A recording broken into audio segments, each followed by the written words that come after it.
noon exactly, so I don't know whether to say good morning or good afternoon, but welcome to this Governor Talks.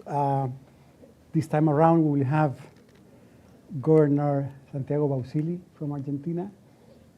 Probably this will be the most popular Governor Talk in quite some time at the fund, no?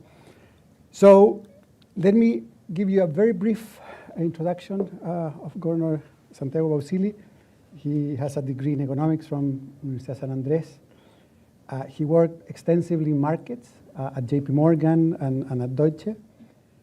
He also had some experience in a previous administration in 2017 in the Ministry of Finance. And in the last few years, he had a consultancy, Anker is the name, where he was partner with the current Minister Caputo. So of any questions that you may have, one is very easy. Coordination between the Minister of Finance and the central bank probably is the best you can see ever. So welcome. Thank you very much. Governor, the idea is that I will ask Santiago a few questions. Towards the end, we'll have the possibility to open up for questions from the audience. No? So let me start from the beginning of this administration. You inherited a situation that was super tricky, a lot of imbalances. You came with a plan. What you would say are the key building blocks of that plan? Okay, so I'm going to talk, of course, from the perspective of the central bank, so monetary and FX in particular. I think, sorry for the introduction, but I guess you should recognize that it's very different, that challenge, with a fiscal that is out of whack or yes, one that is... Yes, of course. So from the get-go, we had the view that there was no more room for fiscal imbalances because Argentina had run out of financing possibilities. So you can only have the fiscal deficit that you can finance, not the one that you want. And you have basically two sources of financing: debt, which Argentina had run out of, both international market and domestic market were already capped out, and monetary. Actually, during 2023, there was no net financing from the domestic market either. It was all monetary financing. And the monetary financing had reached a point where the risk of hyperinflation was too high. You were already at that point where you don't know where the next step is spiraling out of control, or maybe you have one more round, but the risk was too high. So from that perspective, the fiscal, in a way, was a given. It is always challenging to implement it, but that was a basic assumption behind the monetary and the effects ideas we had been thinking. And to tackle the effects and monetary imbalances, we took a very basic approach of trying to separate flows and stock imbalances in both monetary and effects. So on the monetary front, you had a flow imbalance associated with or linked to the idea that the central bank was printing money constantly for two reasons: to finance the treasury and to pay interest on its own liabilities. That was a flow imbalance, and that issuance was larger than what society was willing to take. So, and that generated a stock imbalance, which is linked to all those years of an accumulated flow imbalance resulted in sterilization efforts that, in our view, had already reached a limit also. Society is willing to provide, it has a certain appetite for a sterilization instrument that also has a limit. You cannot sterilize as much as you want. You can only sterilize as much as society is willing to take. So we took the view that both of them had also reached a limit, which means that when you reach that limit, if you force it a little bit, you might spiral into hyperinflation. You can see this by the monetization in real terms. So the monetary aggregates relative to GDP. The monetary base in Argentina touched a minimum of around 2.5 points of GDP in March, April of 2024, which came with the lag of the 2023 imbalances. And Argentina historically has functioned with a monetary base of around 8 to 9 points of GDP. So this was the only point in time where you saw this level of monetization was in the context of a hyperinflation in the 76 or 89 crisis. So we were very concerned about fueling that imbalance further.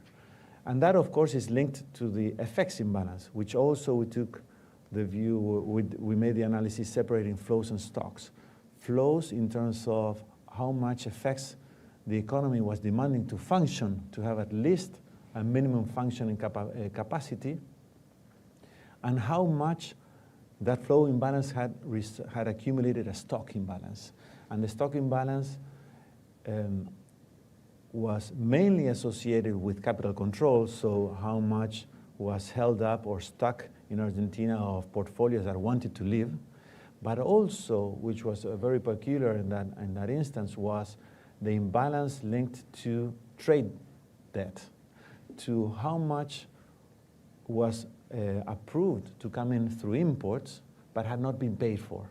And that was the most challenging one, because we had reached a point where that had been abused to a degree that the economy was at risk of running into a halt.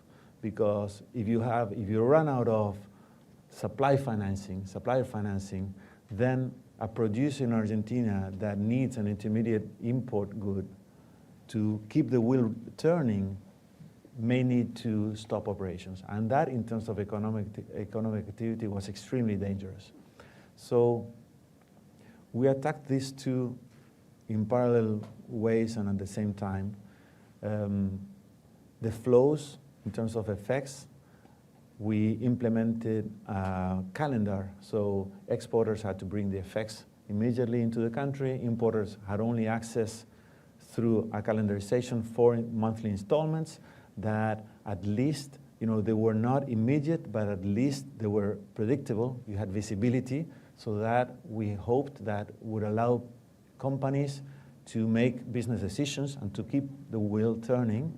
At the same time, we provided an exit for stocks, the imbalances associated with trade debt through a security issued by the central bank that allowed us to sterilize pesos in a different fashion than the traditional one by providing a dollar-denominated security to attack those stocks.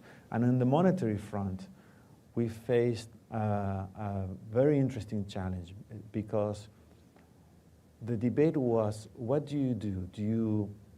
How do you make this currency relatively attractive, or improve the attractiveness of this currency that society has been running from for all this time? And the traditional way is you raise interest rates and you tell people, hold on to this currency because you're going to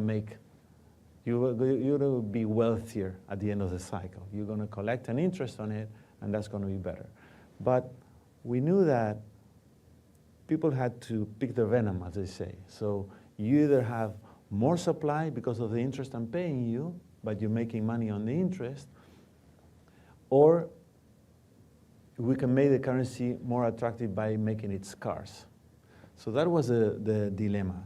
And we picked the second route. So we took a very aggressive view of bringing interest rates to a negative territory in real terms, which was risky, but we banked on the fact that we had strong capital controls in place.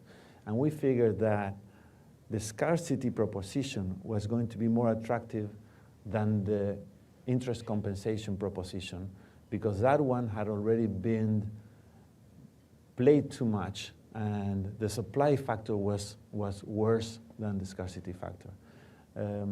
So we reduced monetary balances in real terms through the negative interest rates that were only available because of the strict capital controls, and by adjusting the FX rate, people shifted the way they looked at the currency and started looking at interest rate as an FX parity decision rather than a purely in real terms decision. So that's how we tackle that problem. And with that problem at least funneled into a solution situation, nominality started coming down, and inflation started coming down, and real balances started becoming more normal, and the imbalances in these markets started coming down and normalizing. And that allowed us to move forward in the next phases of the program. Let me jump forward to the current phase. Last Friday, a few days ago, it was announced a very important overhaul of the structure, of the macro policy framework. Can you elaborate a bit more now on the new effects and monetary policy framework? And a very specific question is, you used to have many different exchange rates. There are fewer now. Perhaps the question is, how much is fair to expect in terms of convergence of different exchange rates? Okay. So as you said, we call this phase 3. This is like the iPhone, right? There's a new phase. Every cycle there's a new phase. And we call it phase 3, and this is phases because we look at this with a single objective, which is ultimately becoming a normal economy where we picked the currency competition framework because we acknowledge the fact that Argentina is a bimonetary economy where people have already decided that they save in dollars, they use the dollar as a unit of account for long-term assets, for real estate, for cars, for wealth calculations, but they use local currency for transactional purposes. So that we decided not to fight against that. That is a reality. That is what society is doing, whether we like it or not.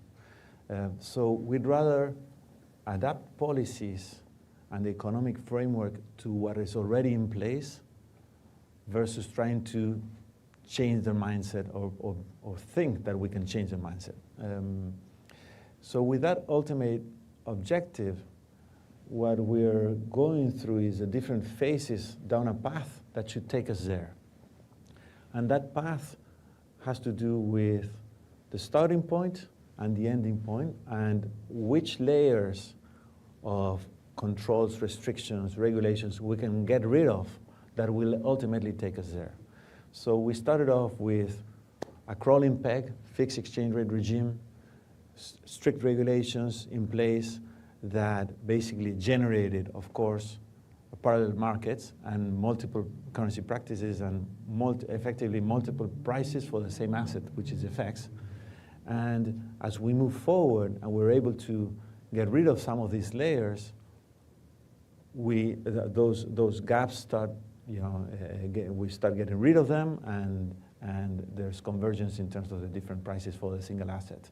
So right now, we moved away from the fixed crawling peg to a free float within bands, with the idea that we want to eventually move to a free float regime, but because of the bimonetary nature of this economy, and because it's been a very long period of time during which Argentines have become used to having the effects as a nominal anchor of the economy, we'd rather move into this free float regime with certain containment. So that's the role of the bands. And these bands, they have a crawling rate to them. So the upper band is moving up at a pace of 1% per month, and the lower band is moving downwards at a pace of 1% per month. So the idea of that is that we avoid the question, when are you going to free float? So it's going to come in time. There's no further phase in terms of the free float. There's no further stage that becomes a source of anxiety and of bets of when is the next regime change. You will naturally go into free float because the banks, continuously broaden. At some point, they become relevant. The reduction or elimination of the FX gap has to do with FX restrictions. We still have restrictions in place because we still have stock imbalances. We're comfortable that the flows are already well balanced both in the monetary market and the FX market. So much that there's no FX gap, there's virtually no FX gap. I'll talk about the existing FX gap in a second. And this changing in regime, this moving from phase 2 to phase 3, did not come with a sharp move in financial variables. So that's evidence of balances in the flows. Now, certain stock imbalances remain in place, mainly associated with multinational demand for portfolio shifts linked to dividends that have been held up during the 4 or 5 years of controls and a portion of intercompany debt. So while those imbalances remain in place, we need to keep certain restrictions in place so that we can continue moving this direction of eventually liberating them and freeing them up. Now, as this is very well contained in that group of economic agents, of players in the economy, the rest of the agents are free to move, in particular individuals. So as long as you have one group that can move between the different markets and not be subject to any type of restrictions, then that group should be able to arbitrage the different prices for the FX, and you should get rid of the FX gap. You will always have some level of FX gap associated with transaction cost. In time, it may be reduced, it may be larger or smaller, but effectively, it's zero, meaning you cannot really arbitrage it beyond what it is. Let me ask you a bit about the recent experience from your personal perspective. In these processes, there are moments of high tension. Some things that from the outside world we think were super difficult, actually everybody in the team thought the same, no problem, and other things that are transparent for us were a source of heated debates, or even perhaps with the IMF team. So can you tell us about examples of those two things? I like the concept of the outside world. So we're in the inside world.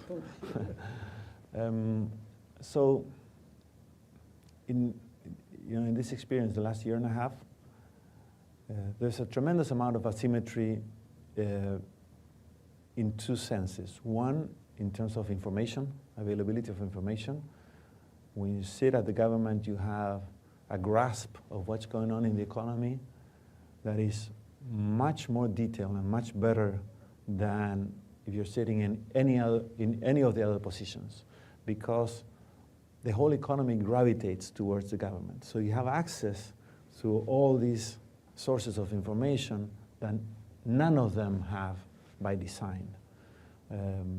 So that's one difference. The second one is the starting position of Argentina is so complex. There's so many layers of regulations and distortions in place that it's probably impossible for anybody to understand them completely, irrespective of which position you stand. But then you have degrees of comprehension, of understanding of these layers of complexities. And what I tried to do here is, Argentines are not special. They're not different. They're economic agents that just like anywhere in the world. They react to economic incentives, to financial incentives. But the starting position is different. It's the layers of complexities. So we have a joke that we say when you start pulling out of this regulation, it's like you pull out of this string and suddenly your leg pulls. And you didn't realize that it was going to end up there. So the combination of these two things results in the surprise factor that you feel, that you sense. And that makes it asymmetric. So most of the times when we took a step towards this normalization process, we did it when we had already a certain degree of confidence that a step forward was not going to mean 2 steps back. And so far, it has played that way. We started out designing the program with a very strong assumption, which is we have 0 credibility. Argentina has run out of credibility. It doesn't matter who is in office, who designed the program, who is saying what, 0 credibility. And credibility is an extremely powerful policy tool that most governments enjoy, but we don't have that benefit. So if you have no credibility, as I said, you should only take a step forward once you're extremely comfortable that there's always going to be a risk involved, but that you've mitigated as much as you can that risk. So most of the times, what surprised the market was not what surprised us, and we were more concerned about something that the market was not envisioning that sometimes materialized and sometimes didn't. This last example was a great one. I think that I get the sense, talking to investors these couple of days, that we have very little participation of foreign investors in the domestic market or in the international market.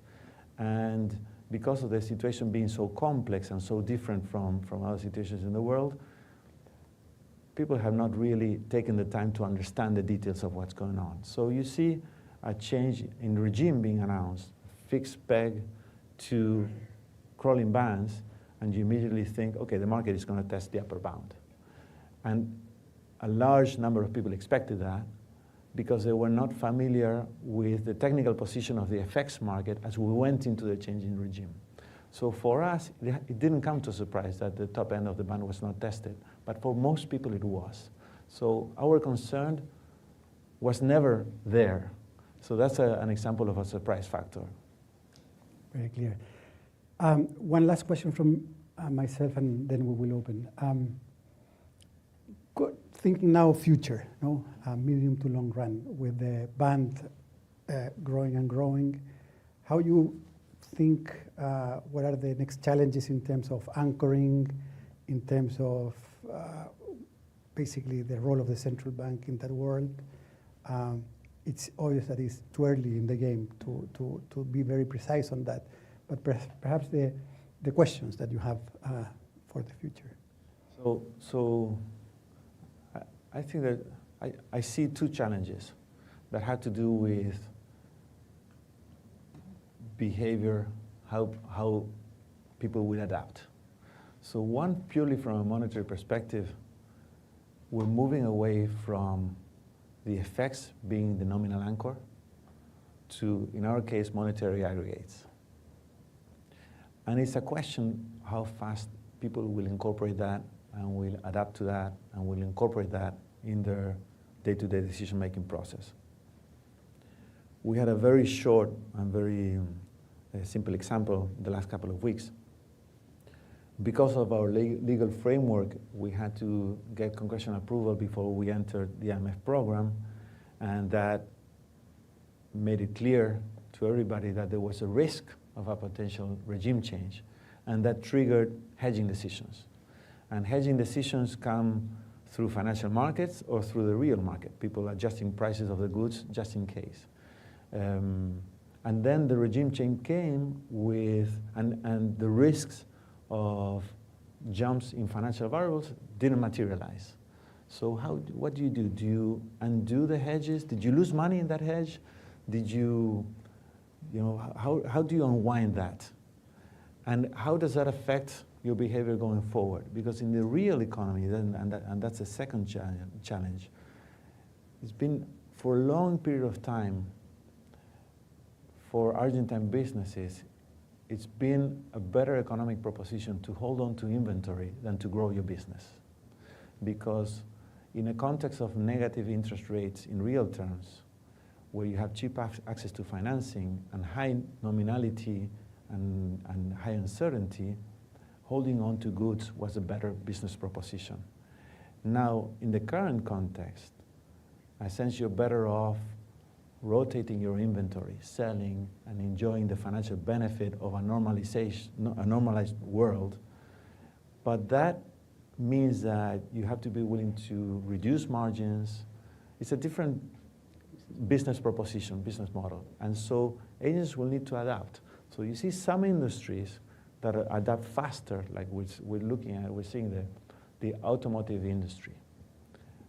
Sales, car sales in, what was it, February, I think we're up like 50% year over year. So those guys are adapting, and they're selling in interest-free installments, 24 interest-free installments, and they're moving inventory. But some other products are not doing that. And that generates a distortion in relative prices, because people that don't adapt have higher prices than what they should. So there's a relative price distortion. And it generates a distortion in terms of how balanced the economic recovery is. So I think those are two challenges. Let me open now to our audience in case they would like to ask anything. What we will do is to hear 2 or 3 questions, and the governor will have the luxury to choose which one to answer.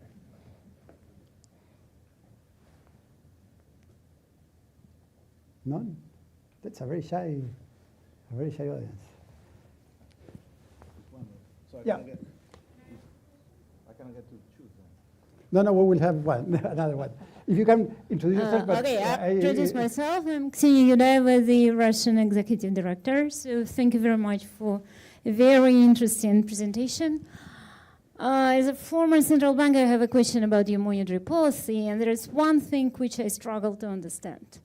You've just said that your interest rates are negative, but you make money scarce. When you make something scarce, its price should go up, meaning interest rates should go up. So do I understand you correctly that your market interest rates are actually high, but the central bank sterilization interest rates are low? Or how does it all work? Because otherwise, sort of different pieces do not match together in my mind. So the floor is open still to have some optionality here. I can start. Okay, let's start with this. We have 2 minutes to go, so probably it will be the only one. So can you, yeah, it's back on. So what I mentioned is that at the beginning of the program, of the stabilization program, we imposed very negative interest rate in real terms. But then what happened is, as inflation started coming down, those interest rates became positive in real terms. So the convergence towards positive interest rates in real terms was through inflation coming down rather than the central bank raising interest rates. To give you a sense of market available rates, 3-year treasury paper was yielding minus 13% a year and a half ago in real terms. So this is inflation linker, sorry. And today they're yielding 6-7%. We had that tremendous swing in the sign of real interest rates. Fortunately, the financial system is strong enough that it didn't suffer because of that. That was a huge repricing of asset values, but still it was able to withstand it quite fairly. And we got the benefit of a more normalized financial market conditions, becoming more attractive in terms of return on interest rates, on currency. And through this process, we've been moving away from using the interest rate, the central bank policy rate, as the main monetary tool, and moving towards monetary aggregates where interest rates become more endogenous. Thank you, Governor. This is coming to an end. It's very interesting, the question by the Executive Director, because we're part of the discussion the last year and a half with the fund team, and was a contentious discussion. So thank you, congratulations for the very good start of phase 3 of your program. Hope that everything goes very well. Thank you.